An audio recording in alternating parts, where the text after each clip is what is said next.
What's going on, guys? Welcome back to another video. In this video we're going to be working on slash commands.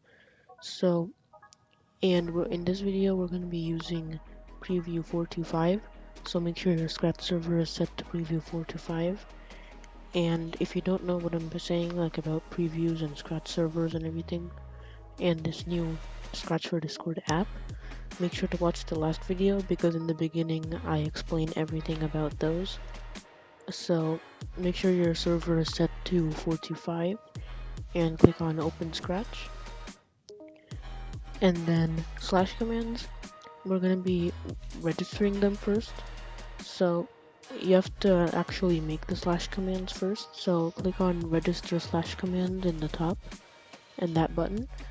And then it's going to open Chrome and it's going to go to a website made by Scratch for Discord. And then it's gonna ask you to like sign into a bot with like the client, the information and everything. So just go to your Discord developer portal and then press your bot. So I'm using my Scratch test bot now. So go to bot and then go to OAuth 2 and click copy token, paste it in the not token, client ID, and paste it in the client ID section. And in the client secret, do just copy that and then put in the client secret. And then make sure to not reveal this to anybody. So I'm revealing it now. I'm just gonna regenerate it after the video is over. And the guild ID. Guild means server if you don't know. A guild ID is a server ID. So if you leave this part blank, then it will be a global slash command. So if you're making a public bot for like other people to use, then just leave this blank. But if you're using it for your own like server bot or you just want to test it, make sure to right click your server icon and click copy ID and then put in the guild ID over here. Actually, I'm gonna do the record server. So, and then if you leave it blank, don't expect it to come up right away. Because if it's global, then it takes up to an hour to register. So just click submit when you have all of those in. So you have to click a bot, like in the OAuth 2 section. This is where you create your invite link. Like whenever you create an invite link, so select bot and make sure it's selected applications.commands. And then select any permissions and just re-add it to the server. And just do the record server and then authorize. So you're currently making the slash commands of Scratch for Discord, which is my test bot name, and on this guild. So, and then you can create a new command. So I'm gonna do a test command. So this is going to be the command name. So it's going to be slash name. So I'm going to make it test. So it's going to be slash test. And description is going to be a test command. Okay. And then click create. And then it takes a few seconds to load. And then if you go into the command, you have some options. So subcommand groups, and command parameters. So if I type slash in here, there it is. So there it is, Scratch for Discord, and there slash test, a test command there. And then if I do it right now, it's not gonna do anything. It's just gonna say an error, and then it's not gonna work. And I'll show you parameters too. So you can create a new parameter. A string is gonna be test string. I can't have spaces, so I'll just have no spaces. And the option is going to be, a description is going to be a test string. So if you click create, then you can do slash, and it's going to be test, and then the option is going to be test string. So you can type whatever you want over here, this is a test, and then click tab, and then if you do it, and then it will do that. Right now it won't do anything anyway, but you can see you did test string, this is a test. And then you can also make it required or not, but I'm gonna delete that for now. And okay, so let's just go into that Scratch for Discord, and then we can do when a slash command is received. So when a slash command is received, if option name, interaction name equals, and then this is going to be your interaction name. So if you go back to slash command GUI, this is just going to be this, whatever the command name is. It's the same thing as interaction name. So you can do, I'm going to add another if, and also in the current command parameters, another thing you can do is add a new choice. So if you have no choices, then the user will be able to type whatever they want. But if you add a new choices, they'll have to choose which one. So they can do option 1, just to like make them shorter. But I'm just gonna keep it the same. This is what the value that will be passed to you.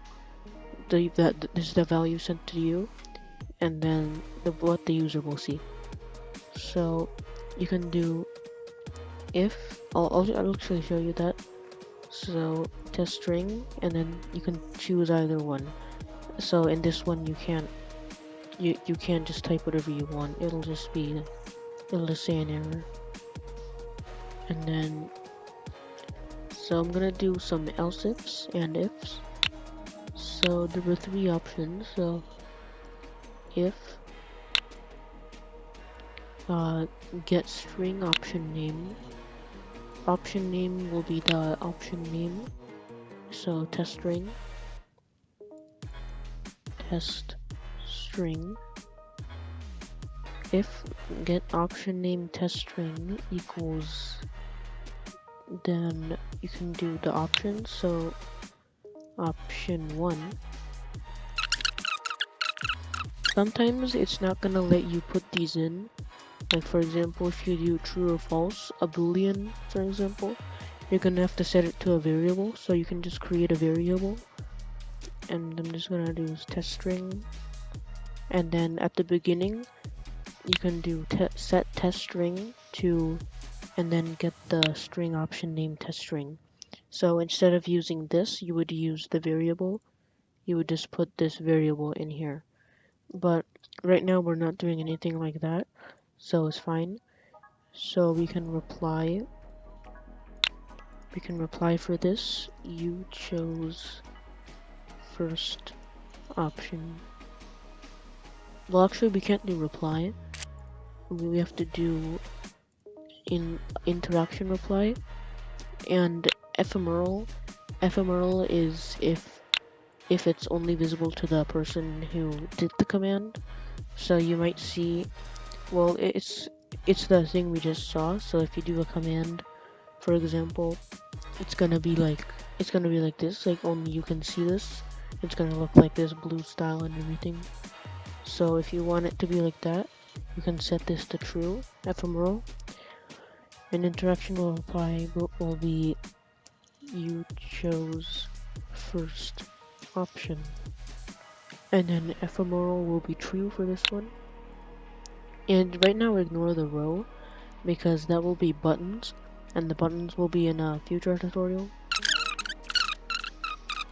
Like if you wanted, for example, a ban command, you can do when a slash command is received, if interaction name equals ban. I'm just showing like what you would do in an actual command. You would put all the ifs, of course, like if the member message out there has permission to ban members, and then you could just put ban member reason, and then in this you can actually make a separate parameter, which is reason. So it would just be string because it's test, and the option name would be reason. and then it would be why you are banning this member, and then you could create it, but I'm just showing it. So, and then the reason would be just, you would do get string option name reason, and it can also be a user, so it can be a type user. So for the band member, the actual member would be get user option name member, or whatever you name it. And you might have noticed in Scratch for Discord, there's user and member.